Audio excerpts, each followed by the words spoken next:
Hey guys, and welcome to season 3 of the Us People podcast. I'm your host, Savia Rocks, and in this season, I get to make my guests laugh, cry, and even make them think about life a little differently with the questions I fire over to them, which digs into their lives and professions a little differently. We even had a chance to change up the intro, giving you a fresh, new sound. I look forward to sharing season 3 of the Us People podcast with you. Let's go. My name is Daniel Tolson, and I'm a business coach. And you're listening to the Us People. We'll go again. My name is Daniel Tolson, and I'm a business coach. And you're listening to the Us People podcast with Savia Rocks. Made up my mind, now is my time to shine. Now is my time to shine. Time that you let go, time that you let go. Now is my time to shine. Hey guys, and welcome to another episode of the Us People podcast. I'm your host, Savia Rocks, and today I'm humbled to have Daniel here with me. Daniel is a successful, internationally known business coach. He even specializes in emotional intelligence, but most of all, two of the most humbling things that you can be in your life. He is also a husband and a father. Daniel, I want to welcome you so much for coming on the Yes People podcast. How are you? I'm wonderful, thank you. And I agree.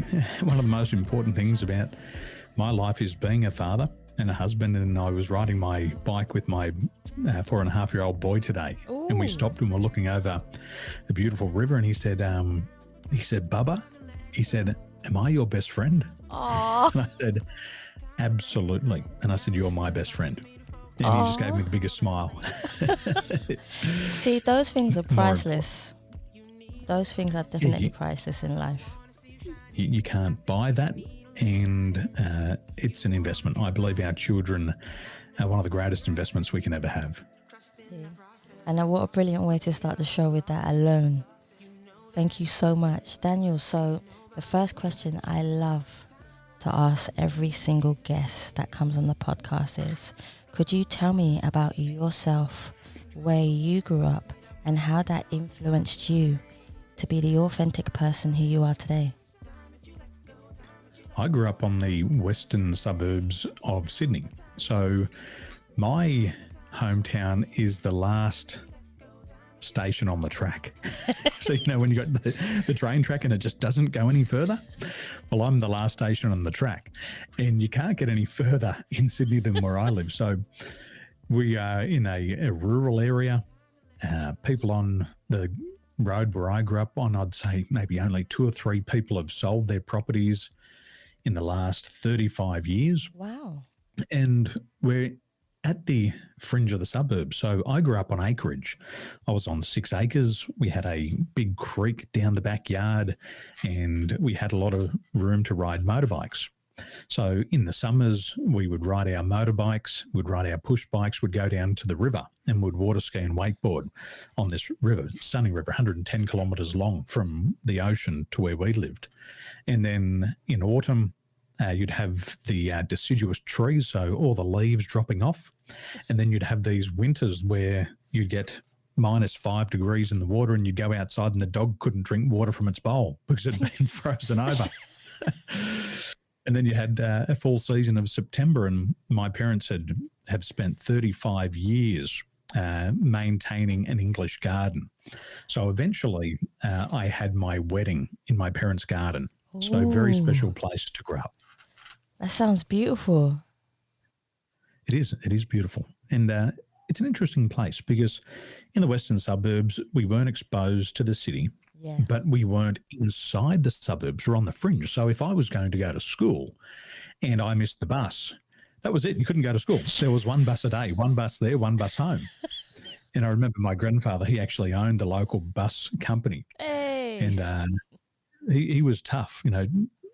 I would get on the bus, and if I forgot my bus pass, he'd already instructed his drivers not to let me on. So the number of times that I wasn't even allowed on the bus to walk home and explain myself. I thought he would give you a little leeway and say, you know what, it's Daniel, let him on the bus kind of thing.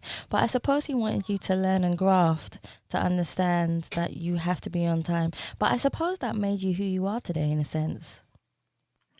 Well, he would want to make an example of you. Exactly. That's what he would do. And that wasn't always a good example. And he wanted you to grow up so you were tough. So my area, you had to be tough in this area. It's much of an industrial area, a blue collar area. And so a real man, you got to be a real man out there. Yeah. None of these pussies, none of these weaklings. You got to be tough. So his agenda for me would be to grow up tough. And they were great lessons, but not always very welcomed. Fair enough. Everyone has their way. Everyone definitely has their way. So here's another one for you, Daniel. So could you define who you are as a person, but also what does your reflection say to you when you look in the mirror? But on the flip side of that question, has there ever been a time where you have looked in the mirror and not recognized the person staring back at you? How did you bring yourself back to being a tranquil person of positivity that you are today? There was a poem that my mum would say to me. She'd say, dare to be a Daniel, dare to stand alone, dare to have a purpose, dare to have it known. And a few years after that, my friends used to call me Daniel Danger. Hey. That was my name, Daniel Danger. And I did live life on the edge. I was wild, out of control, like a runaway train. And I'd push things to the limits.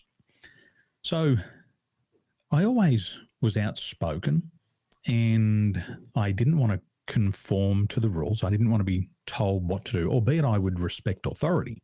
Yeah. I don't want to be told what I can and can't do. If you tell me that I can't do something, my mind says, well, you just don't know who I am. I can do whatever I want. If I put my mind to it, I can be, do, and have anything that I've ever wanted. So in my rule, no one's allowed to tell me what I can and can't do. Right. And I'm very defiant in nature when it comes to that. And I'll call people out on it. And my wife says to me, she goes, hey, husband, we live here in Asia. You're supposed to save people's face. I said, no, I'm not saving somebody's face. When they tell me what I can't do, what I can't become, what I can't have, well, I'm going to lay it down really thick and I'll be very verbal. Other than that, I'm very introverted. Just don't tell me what I can't do. That's fair enough. So, yeah. So when I looked in the mirror one day, and I just lived in Dubai. So I'd moved over to Dubai in 2007. I was a TV personality there, radio personality, media personality, and I was one of the first wakeboarders in the country to coach the expatriates and the locals. And so I'd been over there, and I just had this phenomenal opportunity. And whilst I was there, I lost my business, and then I stopped working for my family, and I went back to Australia, tried to resolve matters, went back to Dubai, got a job, really didn't work out the way I wanted it to be, and then I moved back to Australia. And it was in 2008 that I started to look in the mirror, and all of these limitations from my childhood started to come back. So I've come back to Australia, and at this stage, I've never really been employed or in the workforce because I've always been self-employed. Yeah. And now they want certificates. They're like, do you have a certificate for this? Do you have a certificate for that? And I'm getting interviewed by these people who know nothing about anything. And they're asking me for certificates. And I said, a certificate doesn't prove anything. Yep. Life experience does. Yep. But they said, well, you've got to have a certificate. And so I found myself not being able to get work. I found myself as a builder's labourer. I was working as a concreter's labourer. And then in the middle of 2008, I was a lollipop man. Now, a lollipop man is somebody who stands on the side of the road with a stop slow sign. And here I am, former Australian champion athlete, 3-time state champion athlete. I've been one of the top sales creators in the country for real estate. I've had my own clothing company with more than 50 shops in the country stocking my goods. I've just helped a guy launch a business in Dubai. I've had my own video company and I co-produced 3 top-selling movies in Australia. I've been on magazines, TVs, radios. I've traveled the world, and now people are asking me for a certificate. And I thought, this is terrible. So I tried to play the game. And I went to university, and I lasted a semester before they said, hey, you got to go back to high school and get your English sorted out and learning all the basics before you'll succeed. And I went, this is exactly what I shouldn't be doing. Yeah. But I looked in the mirror and I said, is this life? For all of this life experience, is this as far as I can get? And I'd go to work every morning, 3 o'clock, 4 o'clock in the morning. I would have this stop slow sign. I didn't want to be seen. I'd pull my hat over my face. I'd pull my vest up over my nose just so I couldn't be seen. And I didn't like what I saw when I looked in the mirror, because I knew I was so much more than that. Yeah. And my biggest inhibitor was the environment that I was in. It wasn't my attitude. It was the environment. And I felt like Jesus the Christ. I would say to people, it's like a prophet has no honor in his own land. Yeah. I've got all these skills, but I'm just in the wrong environment. I've got to get out. So I had to really make that decision and reinvent myself and find an environment where people appreciated my uniqueness. I know uniqueness is not a word. You can make anything. You can make anything into a word, Daniel. We'll just put it on a 3x5 card and submit it. So my uniqueness, and I had to find that environment. And once I found that, I started to tap into that potential. And I had that feeling of so long of unfulfilled potential. Waking up, grinding away, being on a job site where people are doing drugs, drug deals, just listening to absolute trash all day. And I went, there's got to be more to life than this.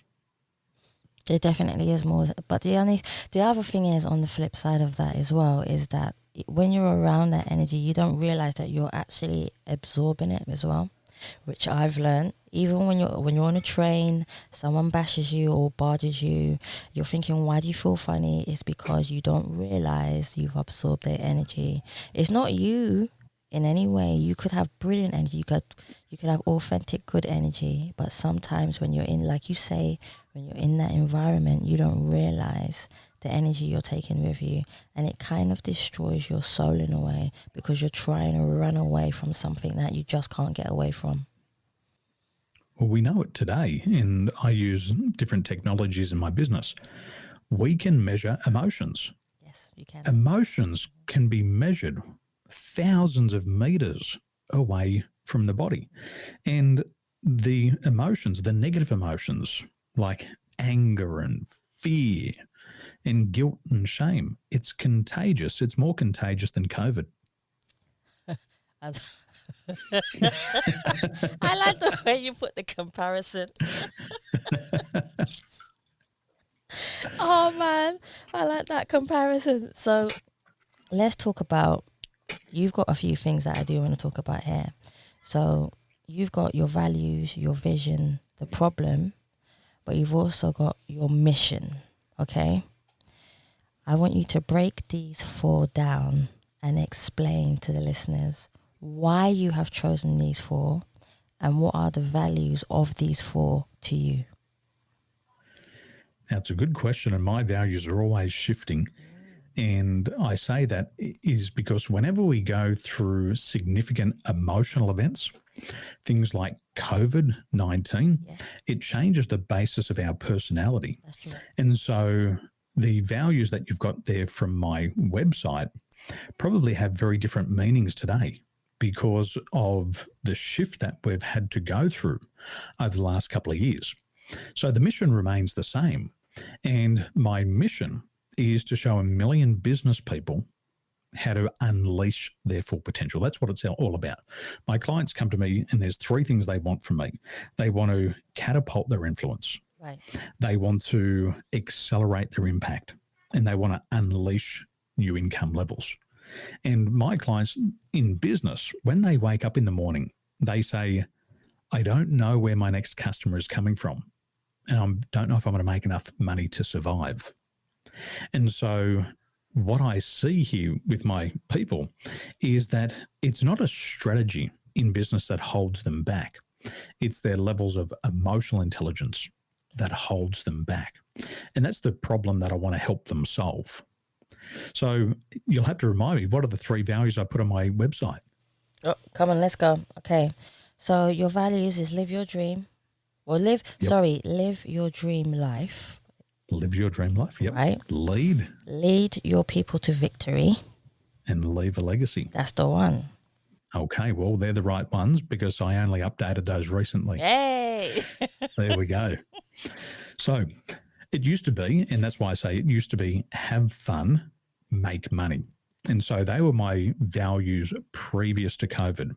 Okay. So I would do 2 things in my life: have fun, make money. And I remember years ago, it must have been about 2017, I was earning a ton of money and I was traveling around the world, over to the UK, Birmingham, down to Farnborough, across to Birmingham.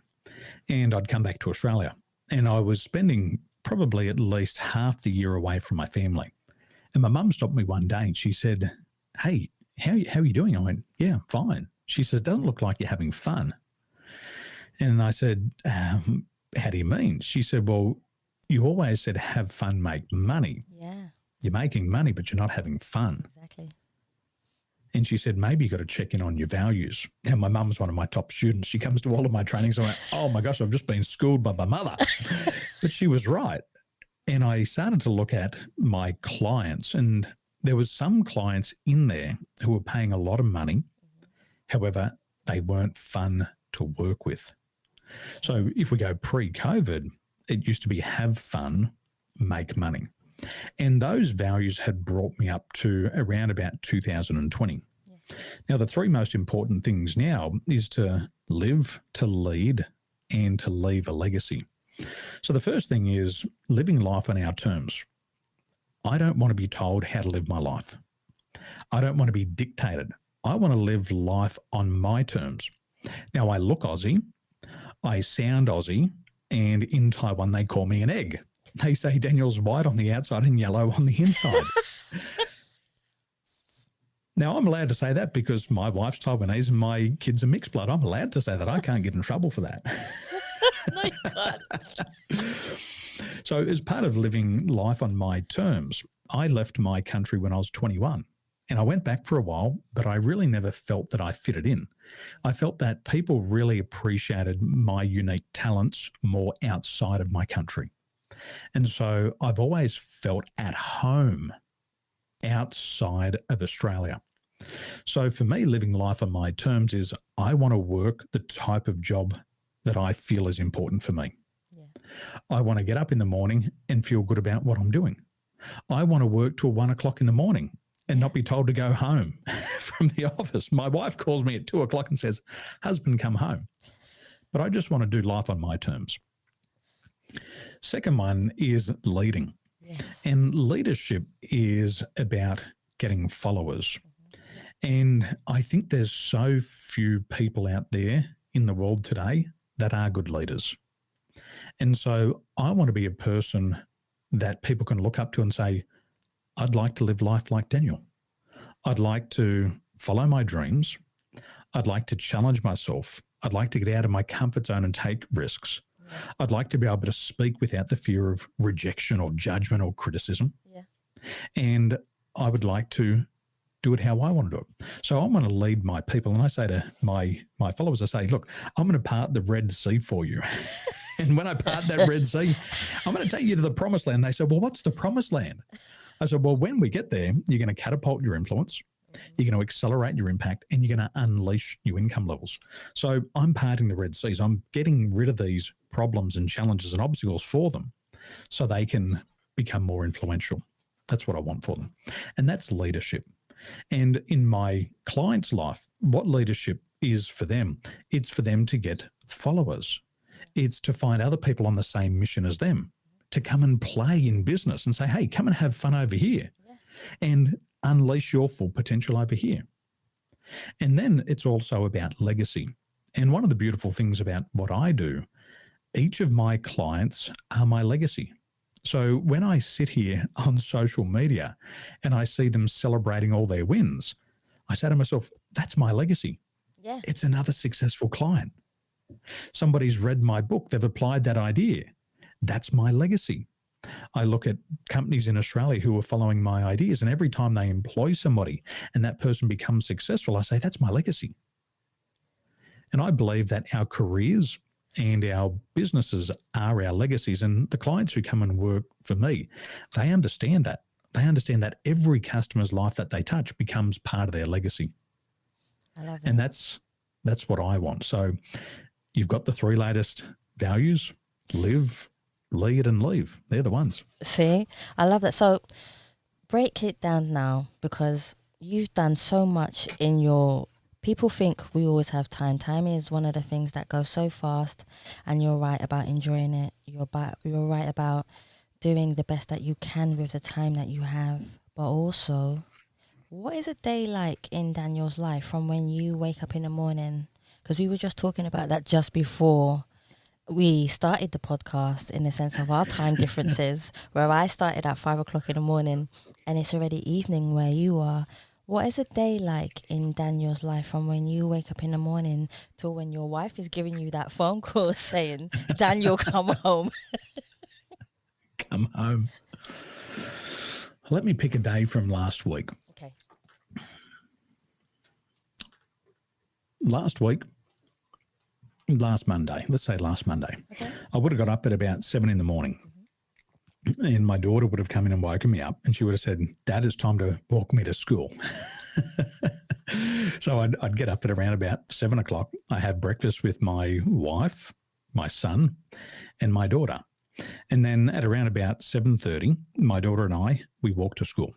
And from the moment that we leave to the moment we get to school, it's probably about 15 minutes. But I'm just asking her questions and getting her to think differently.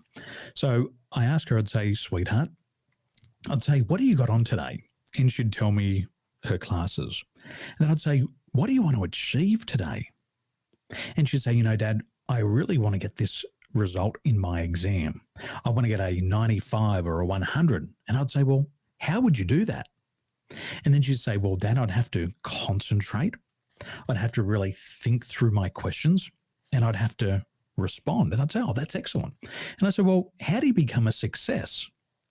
And she'd say, Dad, that's a good question. I'd say, well, sweetheart, there's 4 Ds of success.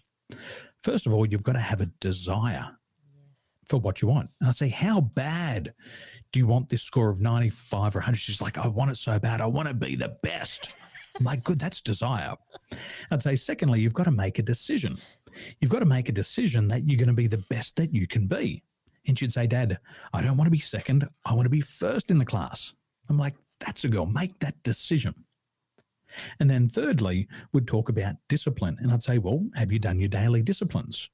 Now, interesting thing is my daughter, you never have to ask her to study. So she'll get up in the morning, she'll do her homework. She's only 9. She'll stay up in the evening and do her homework. Never have to ask her.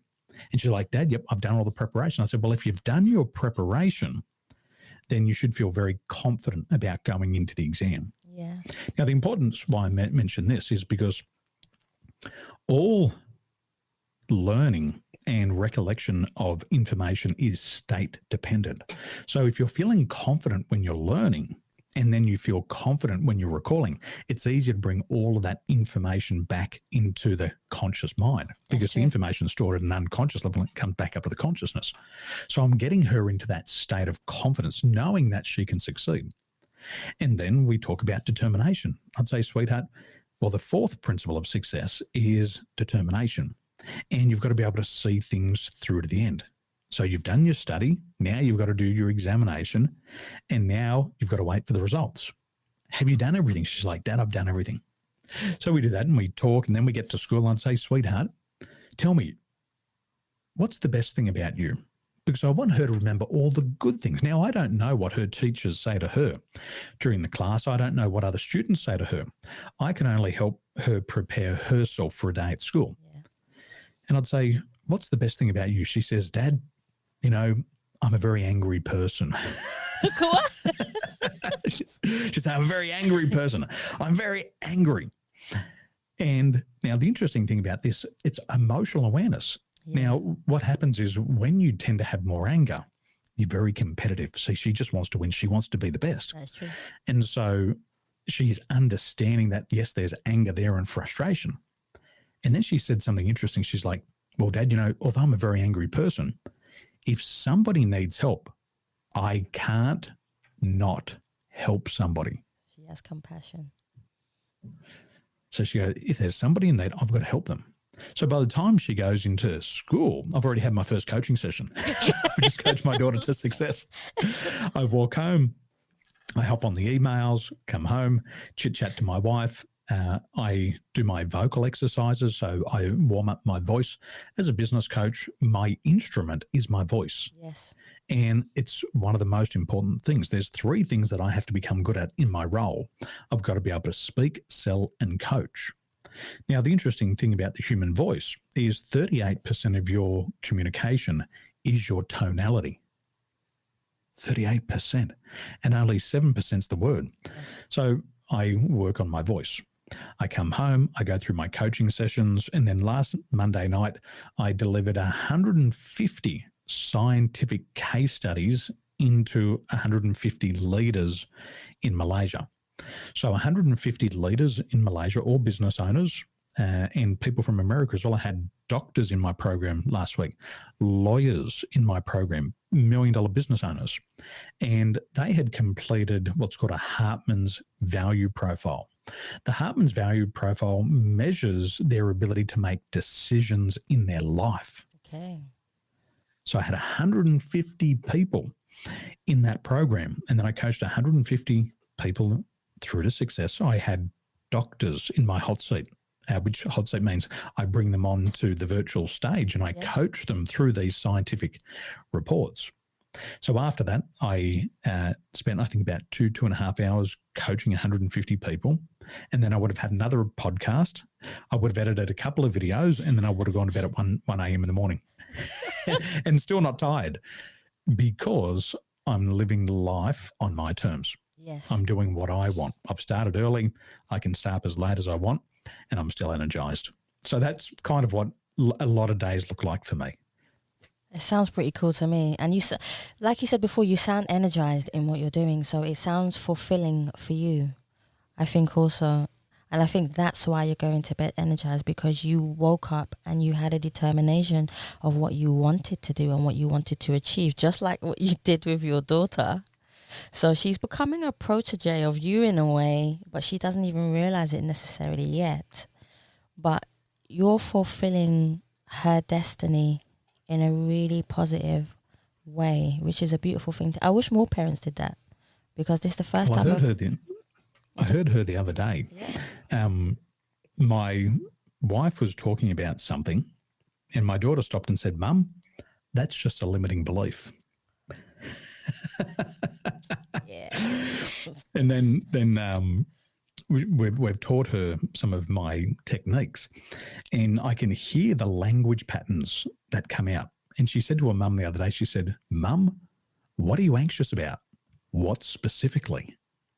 And I just lost it. I went, oh my gosh, because she comes in here and I'm consulting millionaires in these $1 billion businesses, and she sits in the corner and she's doing her artwork, but she's listening to everything that I say. Of course. And so I hear these language patterns come out of her, and I can see that emotional intelligence in her. And in comparison to other children at this age, she is so emotionally aware. I love that. I love that. See, that's a leader being born, and she doesn't even realize it yet. I'd love to see her when she turns like 16 to 18 and see what she's actually doing. So we're going to come back again. We're definitely going to come back again. Let's talk about diversity. This is a big subject here. So diversity people always talk about diversity all over the world, whether it's culture, class, privilege, whatever it might be, Daniel. But in your terms, and only in your terms, what does diversity mean to you, and what do you feel you bring into the world with your diversity? Leveraging diversity is a key component of emotional intelligence, and it comes into 2 areas, which is called social awareness and social regulation. These 2 components make up social intelligence. So let's put a couple of frames around it. Social awareness is also empathy. It's understanding why other people think and feel the way that they do. So for us to be emotionally aware and empathetic, we have to understand other people. True. And we've got to understand them. That's the first part. The second part to it is social regulation. It's then the ability to communicate and bring these people together and bring these bonds together and leverage this diversity. And most people can't do that. That's a big challenge for most people. Most people can get along with people who are like themselves, but they don't have the behavioral flexibility to get along with other people who are not like them. That's true. So in 2008, I started working for Emirates Airline, and living in Dubai is a unique experience, a very cosmopolitan city. But working for Emirates Airline, it's a very dynamic environment because you're working within a team of 134 different nationalities. So you've got to learn very quickly to develop behavioral flexibility. And what I mean by that is you've got to start to get along with other people with different values and different beliefs and achieve the same outcome every single day. So the outcome is to fly from Dubai to another part of the world safely and securely, and then to get back. Yeah. And when you're at 40,000 feet on a $500 million aircraft, and there's 17 of you keeping all the passengers safe and secure, it's a big job. And if you have a conflict with one of your team members, quickly the team can fall apart. That's true. But as we said before, emotions are contagious. And if there's somebody with a really bad attitude on the aircraft, it then overflows into the customers. And I'll tell you what, it also overflows into the machine. And I've seen the aircraft get sick. I've seen engines stop.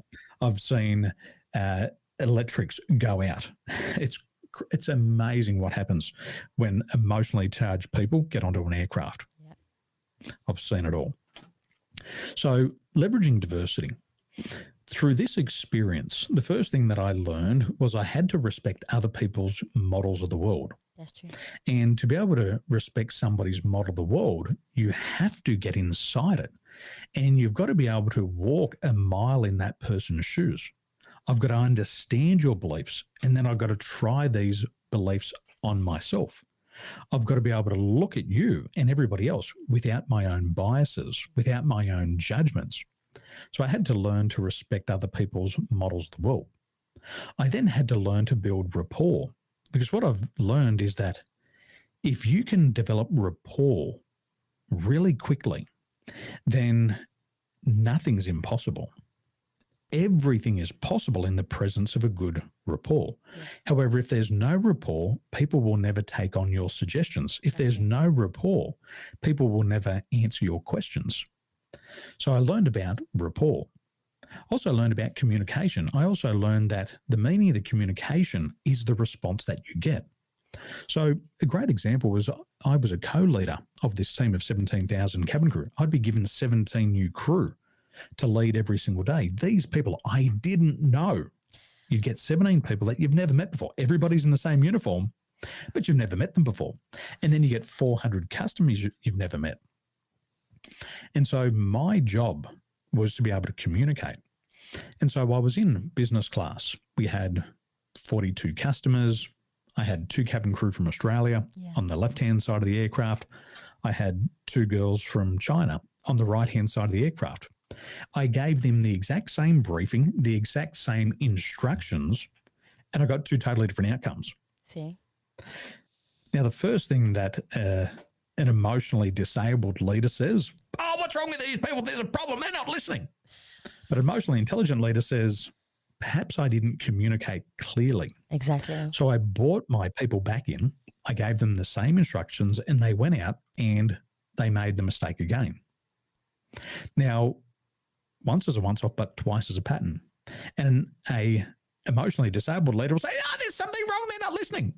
But then I thought to myself, maybe there's something wrong with my communication. See, when I was leading the Australian girls, what they wanted from me is they wanted leadership, which is called participatory leadership, where everybody participates. But what the girls from China wanted was they wanted directional leadership. And so what I set them up to fail, because I led with participatory leadership. Then I went, oh my gosh, different culture. Yeah. I better tell them exactly what to do. So I brought them back in the third time and I said, here's the service sequence. Do steps 1, 2, and 3 and report back. If you make a mistake, there will be a punishment. They went out to the cabin. They did the exact. They went out, they followed the 3 steps and they come back and did it perfectly. And they said, we did it perfect. What's next? I said, we'll do 4, 5, and 6. And if you don't do 4, 5, and 6 in order, there's going to be a punishment. They went out and they did 4, 5, 6 and they did it perfectly. See, I had to enter into their model of the world and went, well, how's leadership in their country? In their country, you're not taught how to think. You're taught what to think. You're told what to do. You're not asked, what would you like to do? So I just adjusted the leadership style. And then I was able to leverage that diversity. And I could leverage it through 134 different nationalities. It was beautiful. That must have been beautiful. The beautiful thing about London, I must say also, is there's so many different nationalities in London. You're not set to be a certain way. You can be yourself. People are becoming more open-minded to different nationalities and cultures. And the beautiful thing, again, is that they want to embrace it. You know, so you working with so many people can only enhance who you are as a person. And I think I always say to people, if you're going into an environment, any environment that has different cultures, embrace it, because there's always something you can take from it, even if it's something small. So I agree with you there. It's always something to learn. And I was living in Ascot from from the start of 2002 to the middle of 2002. And out in Ascot, my friend owned a couple of nightclubs out in Windsor. And I went out there, and the interesting thing that I found was people were so open-minded, which was very different to where I grew up in the world. They were so open-minded. There was every nationality, and they were so open for conversation. And that was a big shock. When after living in Dubai, you know, most of the people, I think it was about 88% or 89% of the population in the United Arab Emirates is expatriates. See? So everybody's left their home country to find a better life. Yeah. So when you mix together. And I was so accustomed to hopping into a taxi, and there would be a gentleman driving the taxi and he'd say, hey, where are you from? I'd be like, I'm from Australia. Where are you from? He'd be like, well, I'm from Afghanistan. And you'd start this conversation. And I remember meeting these people who had come from different parts of the Middle East, and they were doctors and lawyers and surgeons, and they were driving taxis. And the reason was because in their home country, it was war-torn. Yes. And the fastest way to get income for the family was to come to Dubai. So I used to meet these people, brain surgeons, lawyers driving taxis. And they said, look, it might not be the most glamorous job, but we're actually making more money here driving a taxi than we were back in our war-torn countries. Yeah, that's true. And what shocked me was when I went back to Australia, I'd try to have a conversation with taxi drivers. Not it wouldn't happen. Hey, salam alaikum. Huh? And they're like, don't say that around here. And my mates would say, hey, you can't say that to people here. I'm like, come on, I lived outside of the country for most of my life. Come on. They're like, you can't do that in Australia. You can't ask people where they're from. You can't ask them where they were born. I'm like, this is bloody crazy. It's mad how different countries are different ways, and you have to get used to it. But it's sad that, like you said, the open-mindedness has not triggered in different countries as yet. But I'm hoping as time goes by, life changes and people's mind does become a lot more open than what it has been. So, Daniel, I'm going to put you on the spot for a second, okay? I'm ready. I like that. The confidence is there. Okay, so if you had 30 seconds to pitch your positivity to the world to inspire them to be authentic and be who they are, what would you say? You have 30 seconds.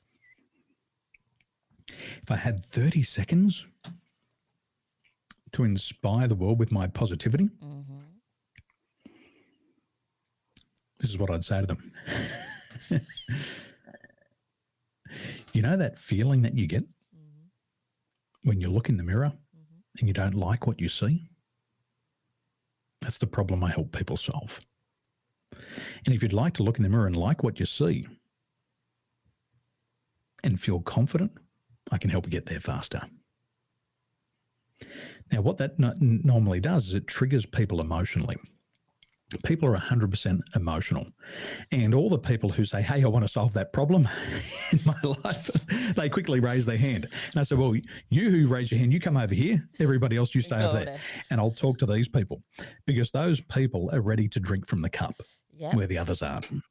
See, that was a good pitch. And that wasn't even 30 seconds. That was like more like 17 seconds. So you had a bit more time. Okay, I like that. I like that one. So, there's 7 things I've learned about humans. First thing is all humans are lazy. Now, that's not a bad thing, by the way.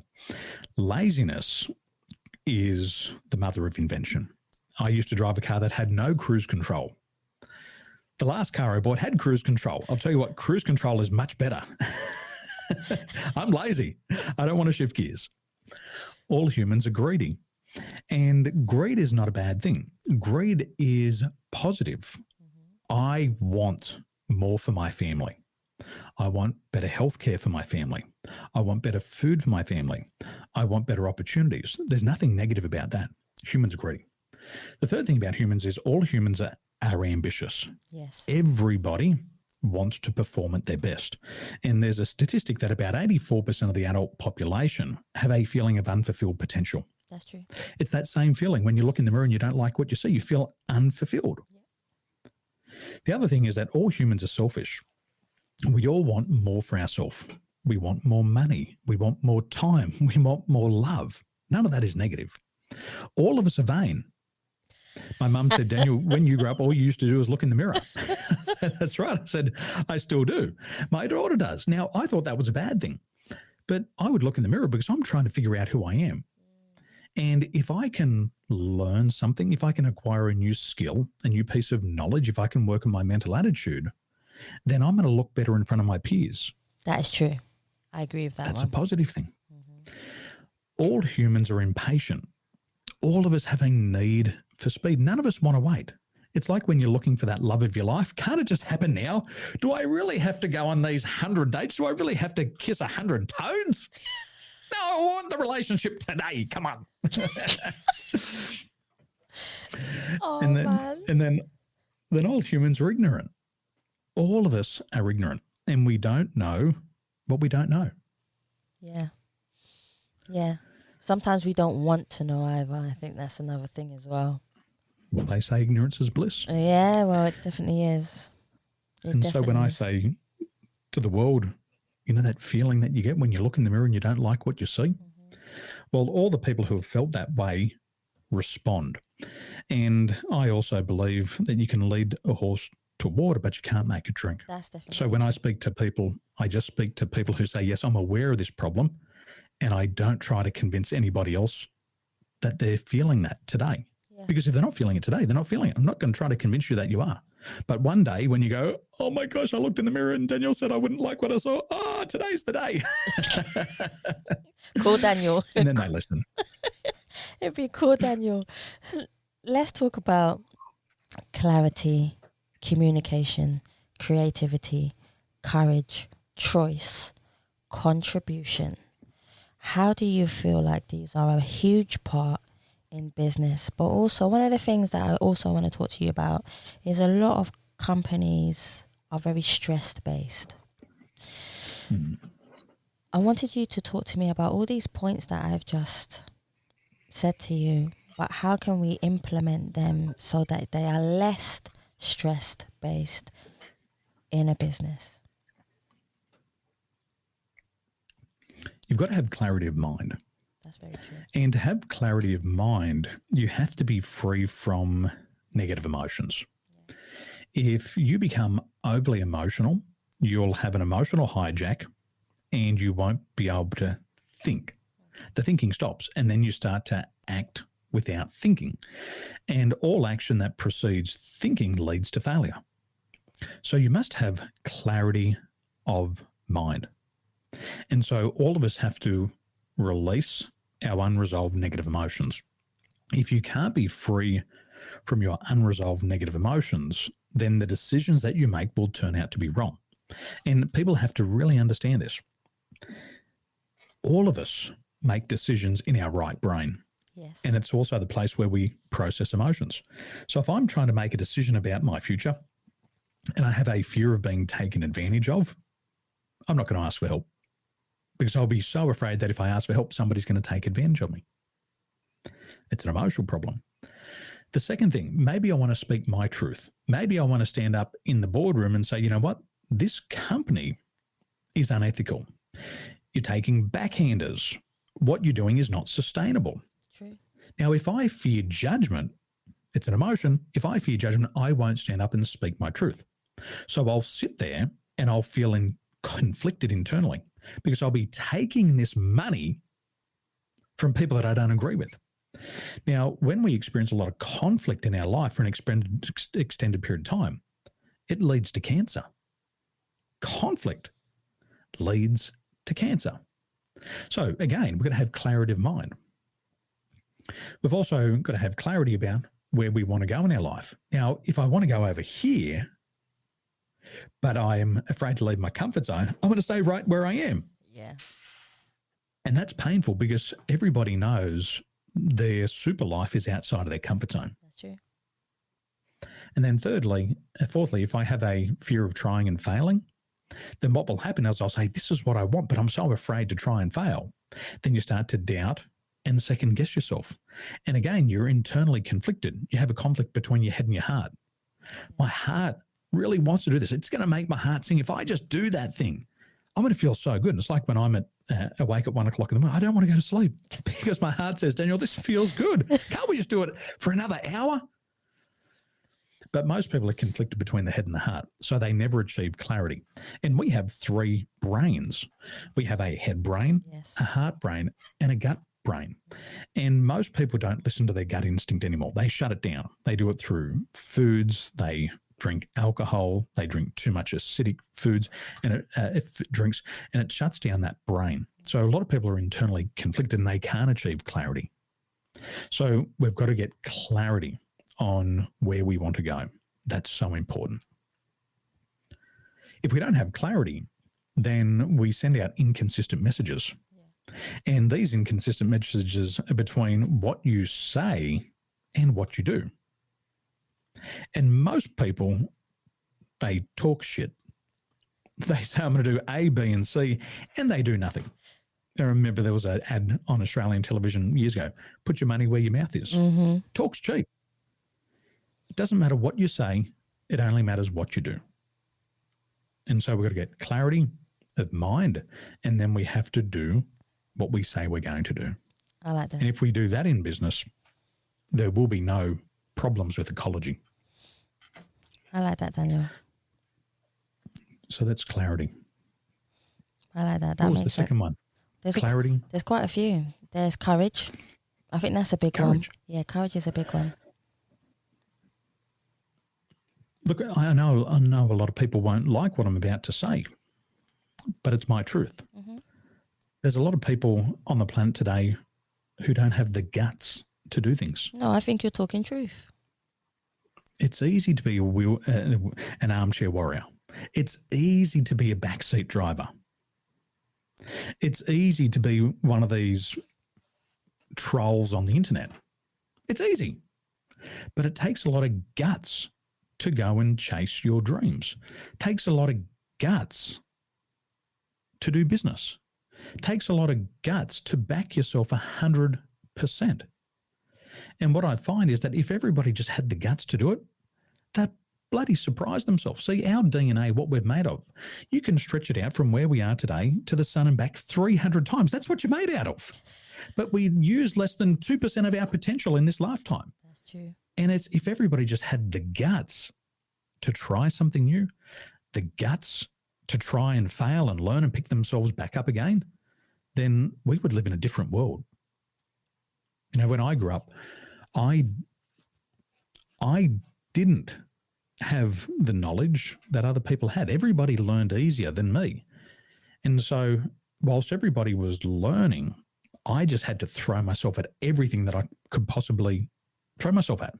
They learned faster. They learned easier. They recalled easier. They didn't have the learning disabilities, but they also didn't have guts.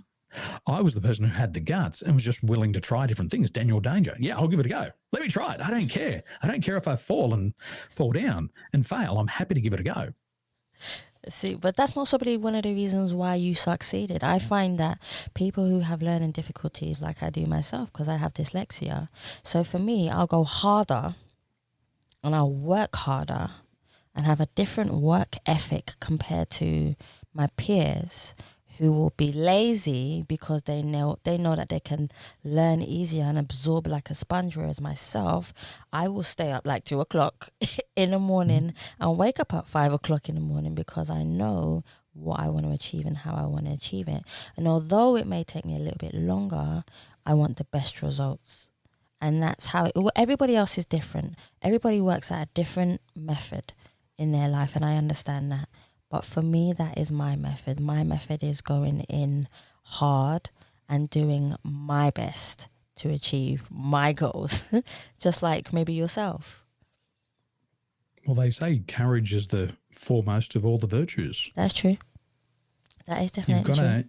You've got to have the guts. That is true. And it's only leaders who have the courage to move forward when there's no guarantees of success. And nothing in life is guaranteed. I back myself 100%. And I don't always succeed. I fail more than I succeed. But I also know the reality of life. One of my friends is Jesus. Well, he's my cousin, so it's all right. Probably not the Jesus that everybody's thinking of. But seriously, this guy's Jesus. My friend Bob Korf, he played Jesus in the hit Broadway show, Jesus Christ Superstar. 1,000 times he played Jesus. He's my coach. And he said, Daniel, the thing about Hollywood and the thing about Broadway is the majority of the stage shows don't work. That's true. But the one that does, the 1 out of 10, makes so much money that it survives for generations. Yeah. Think about Cats. Yes. Think about Phantom of the Opera. Think about Hair. He was also in Hair. Think about Jesus Christ Superstar. That was him. All of these ones we remember, but there's been thousands that never succeeded. Yeah. So we've got to learn that there's no guarantees of success, but a leader still has the courage to take action when there's no guarantee of success, and that's courage. So clarity, courage. What's the third one on our list? Communication. Well, 76% of your waking hours are spent in communicating. Yeah. Just because you're talking, it does not mean you're communicating. Just because you're speaking, it does not mean you're communicating. Communication is an art, and it's the message that you're sending, and it's also the message that you're receiving and you're processing. And communication is a skill, and 99% of errors in business all come down to communication errors. Either somebody sent the message and it's not clear enough, or somebody's received it and their filtering systems, their own biases, their limiting beliefs, have filtered out the important stuff and they haven't received the right message. Yeah. Communication is key. And a lot of people don't like to communicate. And I work with people all around the world who hate to communicate because what's happened is they've been the messenger before and they've had their heads cut off. And they go, I don't want to communicate. Last time I got executed. So we've got to learn to communicate. And it's one of the master skills. Now, the funny thing is we're communicating to other people, but we communicate to ourselves all day. 70% of the thoughts that go through your bloody brain every day are counterproductive to what you want. That's true. And I have learned to control my thinking. Now, it's not perfect, but I've learned to control my thinking and to spend the majority of the time focusing on what I want. Instead of telling myself what I can't do, I walk around this earth telling myself what I can do. And what happens is it's your thoughts that influence your feelings. It's that internal dialogue that influences 95% of your emotions. And it's the emotional state that predicts your behaviors. So if you have a fear of failure, you're going to procrastinate. If you believe you've got a great shot of success and you have that courage and you've got clarity of mind, you're going to give it a go and you're going to have action. So it's about communicating to others, but it's also about communicating to ourselves. Now, this is really obvious when people set goals. First of all, they say, I'm going to set a goal to own $1 million business. So that's the first thing. They get really excited. And then the second communication comes in, and they communicate to themselves and they say, but I'm not worthy of success. And now they're conflicted. Oh, man. It's like the girls go, I'd love to talk to that boy. He's so handsome. He's so cute. But why would he love me? I'm overweight. And they all of a sudden, they talk themselves out of it immediately. That guy's probably over there going, oh, she's hot as fuck. I wish she'd come and talk to me. If I just had the confidence to go and talk to her. And now they just stay on the other side of the rooms. No, it doesn't matter what size you are. I always say meat is a treat. So it doesn't matter what size you are. It doesn't matter what size you are. Daniel, what are you most proud of that you stand for as an individual? I was asked a very similar question recently, and I'm going to give you the same answer. Are you familiar with Snoop Dogg? Of course. Okay. Well, I got to shake his hand. After that movie, Nobody Touches Huggy Bear. Well, I was the one who shook his hand. So I can claim that. Now, Snoop Dogg got an award recently, and he got his star on the Hollywood Walk of Fame. And in his speech, instead of thanking everybody else, you know what he did? He thanked himself. That's fair enough. He said, I want to thank me for never giving up on me. I want to thank me for getting up early and staying up late. I want to thank me for never giving in. And one of the things that I'm most proud of in my life is I have learned to become relentless. Mm-hmm. And if there's something that I want, I become obsessive compulsive about it. Now, my grandfather was obsessive compulsive, probably about the wrong things. You'd wash his car and you'd go over it with a white glove and you'd find all the little specks of dirt and you'd make you clean it again. So he was obsessive compulsive about that stuff. But I've become obsessive and compulsive about my goals. So once something gets into my mind and it gets into that reticular activation system, then I go all in and I just keep looking for new ways to achieve the same goals. And one of the big goals that I set for myself was to become an Australian champion athlete. And that was at age 16 that I set that goal. But I didn't achieve it until I was 26. And it took me 9 full years to get that goal. And year after year, I had problem after problem. Broken nose, 2 major knee reconstructions, 6 guys beat me up, almost killed me. I broke ribs. I stretched ligaments in my ankle. And eventually, after all that, I got the goal. And I just wouldn't give up on it. I just refused to give up. I just thought to myself, there's got to be another way. And I'm going to keep going until I find that way. So I've just learned to become resilient. I've learned to become relentless. And I use that obsessive compulsive nature just to keep going for it. I was looking on YouTube the other day and I was editing some videos. I counted 1,500 videos on my YouTube channel. Now, I know that I've made at least 4 or 5 times that if I got those 1,500 on YouTube. So there's got to be at least 7,000 videos out there to the 1,500 that I've uploaded. And I'm just relentless. And that's what I most admire about myself. And you can't buy that. You can't buy it off the shelf. You can't get it out of a book. That is true. You can't get it in a pill. It's something that you've got to develop over time. And if we come back, it comes back to that clarity of mind. It comes back to the courage. And it also comes back to the way that I communicate to myself. I tell myself what I can do. And I never entertain a thought of those things that I can't do. So as soon as you tell yourself you can't do something and you emotionalize that within 10 minutes, if you emotionalize that for 10 minutes, that's enough to sabotage your entire success. And it's been scientifically proven at the University of Wisconsin. If you consider failure for as little as 10 minutes, you're screwed. No, I don't have that. So I just focus on what I want.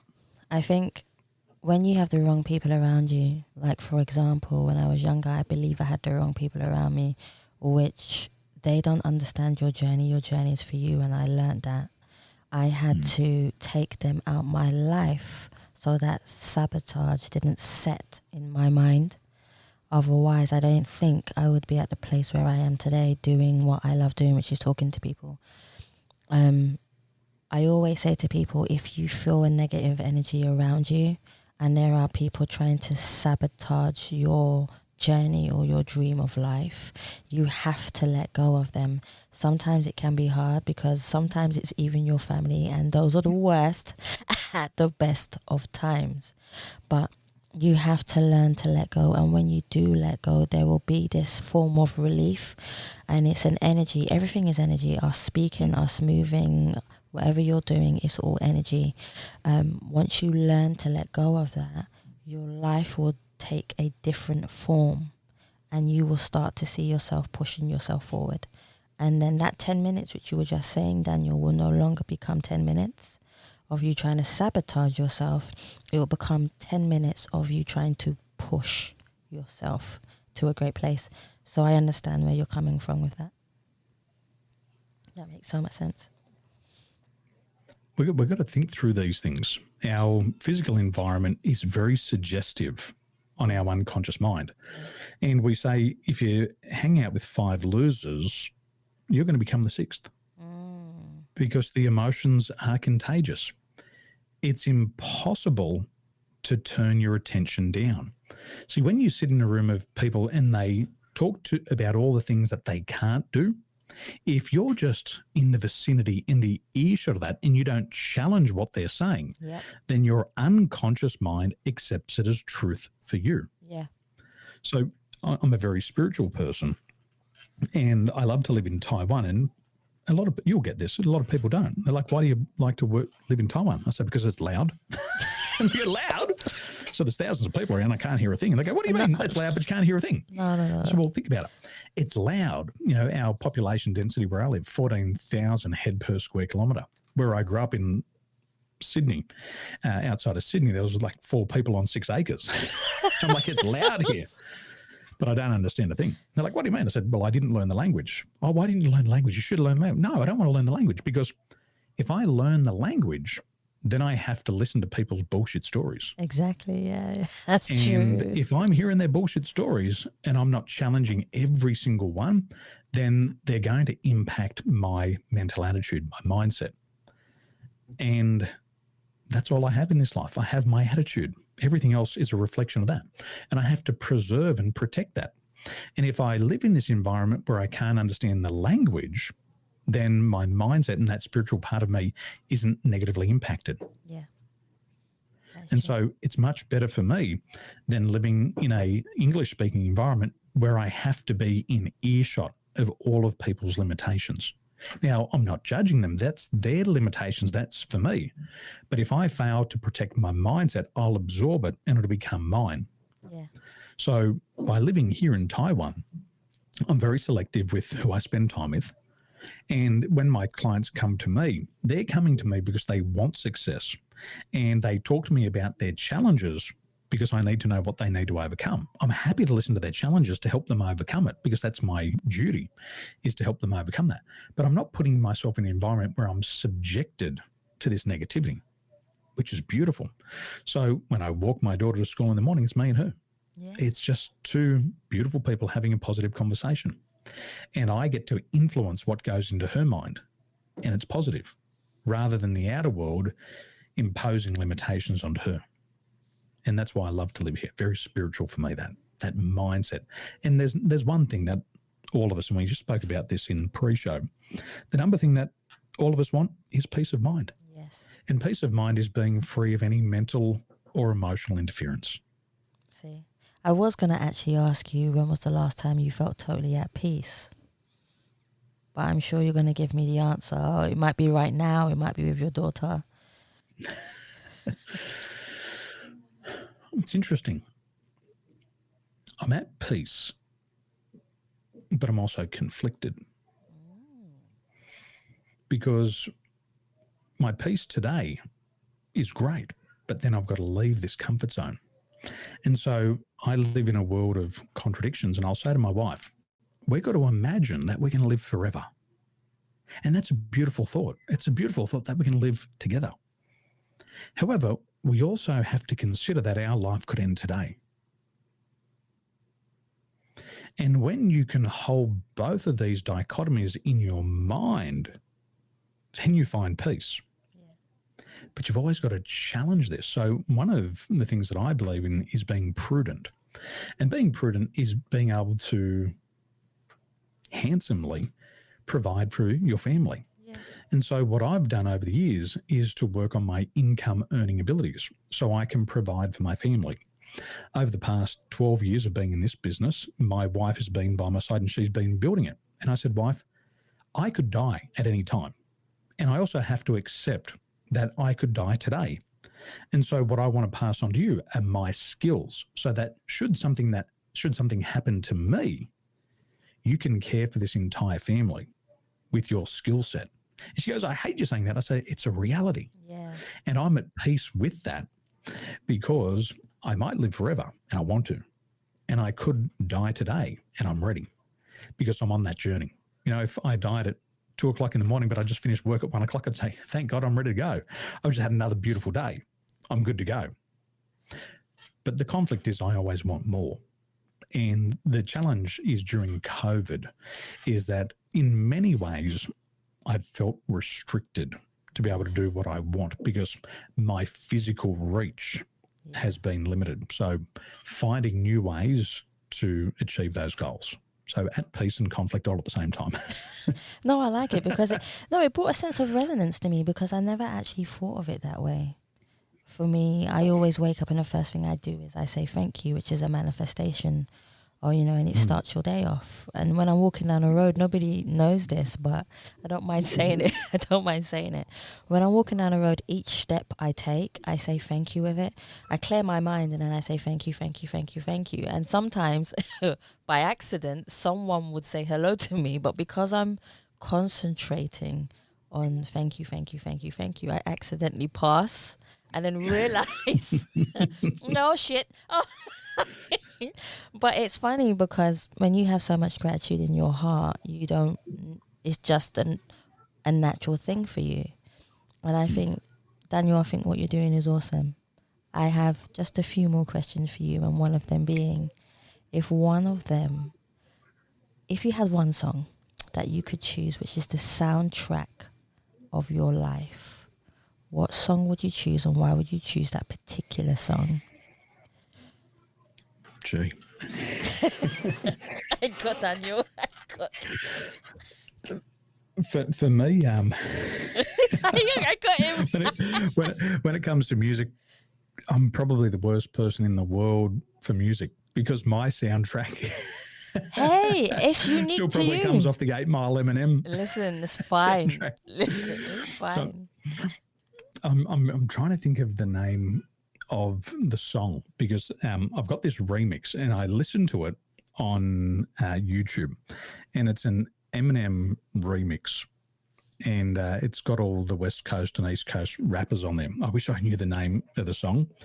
But what I like about it is I just like Eminem's emotional intensity in his songs. I feel like the songs are like 20 years old, but I still listen to it and I feel really fired up. And it's like this kind of bit of a military beat type thing. And I love it and I get amped up. So here I am writing my inspirational videos. I'm listening to these rappers. Yeah, I love that. I wish I knew the name of the song. Eminem, right. Till I Collapse. And why it's important to me is that I also teach my clients, I say, success is not always about having the latest, the greatest strategy. It's not about communication. You know, I've been studying NLP, which is neuro-linguistic programming. And the heart of NLP is about communication. And a lot of people use NLP in a way that they try to manipulate people. They're like, oh, how can I say this word in such a way? And I can, manipulate them. I'm like, don't be so fucking stupid. What I've learned about NLP is there's the first thing that if you're using NLP, you need 4 things. And it's called ecology. Whenever you use anything, it doesn't matter what it is, you got to make sure the thing that you're using is good for you. Yes. If what you're doing is not good for you, you shouldn't do it.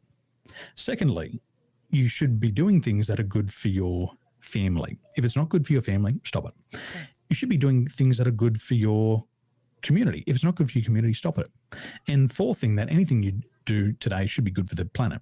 And if it's not good for the planet, you shouldn't be doing it. And they're the 4 levels of ecology. So coming back to this song of Till I Collapse, for me, I say to my clients, it's not about a strategy. It's not about the latest thing to bypass an algorithm on Facebook. It's about you standing up. And the greatest principle in all success is the principle of the last man or last woman standing. And you can't beat a person who refuses to quit. So sometimes in an economy like we're going through right now, if you can just keep your door open, stand up one day longer than everybody else, ultimately you will succeed. And people say to me all the time, my clients go, Daniel, you're getting so big. We see you everywhere. Your competitors have disappeared. Now, till I collapse. I'm just going to keep going and keep going until I collapse. And I'm going. And I had a friend say to me years ago, he goes, I don't know how you can sustain this. And I said, obviously, you don't know me well enough. Exactly, that's true. And he looked at me, he's like, that's arrogant. I said, it's not arrogance, it's confidence. I say, for my whole life, I've always had to fight for everything. And I said, my desire is so high. There's so much fuel in this fucking tank. It ain't going empty. There's fuel in there. And I'm going to keep going. And even if I've got to burn the midnight oil, I'll do it. I used to suffer from Epstein-Barr virus and chronic fatigue. And it comes back and it hits me. And there's times where I got to go sleep for 12 hours a day. Not long ago, I slept 12 hours a day for 30 days, but I didn't collapse. I just had to sleep more. I had to make a couple of sacrifices, but I kept going. Yeah. I will get up and I'll do media interviews at 3:30 and 4 o'clock in the morning till I collapse. And that's what I really love about that song. I'm just going to keep going and till I collapse. And I don't think I'm going to collapse for a long time yet. I really don't. I see myself impacting 1 million lives, and I know it's going to take me well into the latter years of my life. My goal is to live to 100. I want to live to 100. So when I look out there, I see myself living to 100. And when I get to 100 and I collapse, I'll be really fucking happy. Okay, I'm done. Now I can go home. I think you might pass 100, to be quite honest with you. Well, it would be nice, but you know, the deadline, they say we all choose our own time and place of death. And I've signed up till I'm 100 and then I'll go home, wherever home is. I always said, I said to my partner, once I go, I'm not coming back, because I was sent down here to help. So I didn't have a choice in the matter. So I was like, okay, I'm going down. So I don't know. For me, well, you sound like my wife. She says, I'm not coming back. And I said, I'm having a great time. I'm definitely coming back here. No, I said, no. I just said, no, I know why I came down here. And, you know, I know my duty of life. I love my life. But I've decided that this is my last time, because I've been here in many lives and I know about few of my past lives. I've tapped into them and I've been hypnotized 4 times and each one has been extraordinary every single time. And anybody who wants to get hypnotized, I'd definitely recommend it. So, well, did you know past life regressions is one of my specialties? Yes, I know. That's why I said it. That's why I said it. Yep. Groups of up to 1,300 people at a time. See? I've taken on regressions. And it's quite interesting, you know, when we talk about empathy, we have to have empathy for ourselves. Yes. And we know what we know about this lifetime, but we also don't know what we don't know about our previous lifetimes. And a lot of people keep repeating mistakes from lifetime to lifetime. And I met a guy from the UK, real nice guy. And he said, Daniel, I'm broke. He said, I want to come to your training, but I can't afford it. And I said, well, stop making excuses. He's like, I got no money. I said, if there's a will, there's a way. That's true. I said, you're just not in touch with your resources. I said, you've got the resources, just not in touch with them. I said, do you own a car? And he said, yep. And I said, go and sell your car if it's important to you. And if it's not, you're talking shit. You know, talk cheap. Put your money where your mouth is. And he went and sold his car. And he came to the training. And he walked in, he said, hey, I'm an atheist. I said, hey, I'm Daniel. How you going? He goes, I'm an atheist. You didn't hear me? I said, I hear a lot of things. He said, but I'm not an atheist. I'm an atheist. I don't believe in any of this past life stuff. And I said, well, you know, your mind's like a parachute and it only works when it's open. Yeah. And then he knew he met his match. There you go. And I said, well, why don't you come in and have an open mind and just see how it goes? Anyway, I got him in a hot seat And he says, I don't believe in this. I said, yeah, you keep telling me all the things that you don't believe. I said, start to think about what you want and what you want to achieve. And so we started to do this past life regression. He starts bawling his eyes out. Oh my gosh. I said, what's wrong? He goes, I don't believe in this stuff. I said, obviously something's working. And he starts having this past life regression. And I said, how many years ago? And he goes, 2,000 years ago. Now, as soon as you hear 2,000 years ago, you know who was walking on this earth. It's Jesus the Christ. And he goes, you wouldn't believe it. He goes, I'm one of Jesus' followers. Now, the funny thing is that this guy's name is Paul. Now, you got to remember, Paul was one of the apostles. And he goes, my name's Paul. I don't believe in any of this stuff, but now I'm one of Jesus' followers. And so he had a life about 2,000 years ago when Pontius Pilate is crucifying Jesus. And he was asked, do you know Jesus Christ? And he was one of the followers who denied him. And he said, Daniel, as soon as I recalled that memory, he says, I just felt guilt. He said, I've never experienced a feeling of guilt like this in my entire life. And he said, but you know what? He said, this lifetime, I have just carried around this feeling of guilt and I haven't been able to understand why. Now, based on his opinion, not mine, based on his opinion, he was alive 2,000 years ago. He denied Jesus the Christ. He was one of his followers, and he's been dragging that guilt through all of those lifetimes up until now. And he said, Daniel, based on all of my past lives, I've repeated the same pattern, and I refuse to repeat this pattern in this lifetime. So I taught him how to let go of the guilt. Now, we've got to remember, he had nothing. He sold his car to be there. He'd been buying clothes from the charity shop. Yeah. And within a year of him overcoming this old memory and dealing with the emotions, he went and got a new job. He started at the bottom of 1,500 people in an organization. Within a year, he was in the top 3 with on-target earnings of $2 million US. By the second year, he was coaching and leading this team on how to make sales. And this is a guy who couldn't even make money a year ago. Now he's making a ton of cash and coaching the whole team. So we've got to have an open mind. And, according to the Americans and the American research, 30% of Americans believe in past lives. But where I live, nobody will deny a past life experience here. They believe in it here. And they're very open to it. So we believe in the ancestors. We believe in the genealogy. We believe in the spirits here. And there's some things that all of us need to learn in this life. And once you start to experience regression, you'll start to learn things about yourself that you'll never find in a book. And you'll start to put that puzzle of your life together. And then you'll start to make sense of who you are. You will have empathy for yourself. And once you have empathy for yourself, and only then, you'll start to have empathy for others. See, I love that. That is so true. I love that. Daniel, I have 2 more for you. And my second to last one is, what is the best advice you have ever received from someone that you carry in your life now and even in before? One of my mentors, Dr. Tad James, he said, focus on what you want. Focus on what you want. Your thoughts become suggestions to your unconscious mind. And if you look around your room at the moment and you say to yourself, don't look for white, don't look for white, don't look for white, what do you see? You see everything that's white. So you look around the room and you say, look for green, look for green, look for green. And you see everything that's green. Yeah, it's true. And remember, based on what you focus on, your focus multiplied by an emotion creates your behaviors. And if you focus on the right things, you'll have the right feelings and you'll take the right action. That's how simple it is. Focus on what you want. I think that's a good way to end the show as well, to stay focused. Daniel, for everyone to be able to find you, my last question for you is, where can everyone find you on all your social media platforms and anywhere else that you would like to share? Well, come and learn how to live life on your terms. Come and learn how to lead, and come and learn how to leave a legacy, and come and learn from me. I have a Facebook community called Accelerate and Multiply. Accelerate, like putting your foot on the accelerator pedal, and then multiplying, getting 2 and 3 times out of your life. So my community is Accelerate and Multiply. I think we've got 801 people in our community at the moment on Facebook. and I'm sharing insights to my life, strategies that other people are using, and a nice place to hang out. It's just a community of positive people.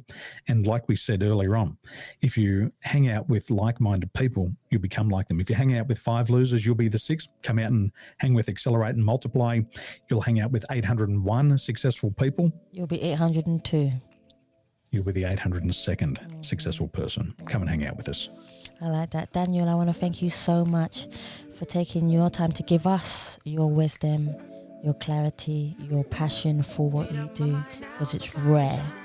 And I want to thank you so much again for coming on the Yes People podcast. You've been such a great guest.